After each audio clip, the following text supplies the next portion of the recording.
Ya, kami bereaksi dari awalnya tidak menyangka bahwa Bapak Ferdi Sambo terlibat di dalamnya. Ibu Brigadir J terpukul lemas saat tahu Ferdi Sambo otak pembunuhan anaknya. Ibunda Brigadir Nofriansyah Joshua Huta Barat alias Brigadir J, Rosti Simanjuntak, mengalami syok berat saat dirinya mengetahui fakta bahwa Irjen Ferdi Sambo lah yang menjadi dalang pembunuhan dari anaknya.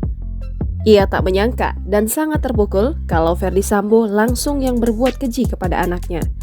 Di kediaman keluarga Brigadir J, ibunda, ayah, dan anggota keluarga lainnya berkumpul di rumah mereka di Kecamatan Sungai Bahar, Kabupaten Muaro Jambi. Mereka sengaja berkumpul untuk menyaksikan siaran langsung penetapan tersangka kasus kematian dari Brigadir Nofriansyah Joshua Huta Barat alias Brigadir J.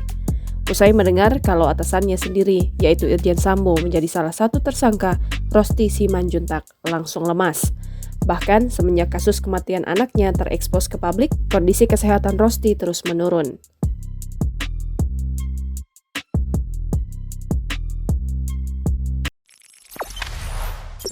Jangan lupa subscribe, share, komen, dan like ya!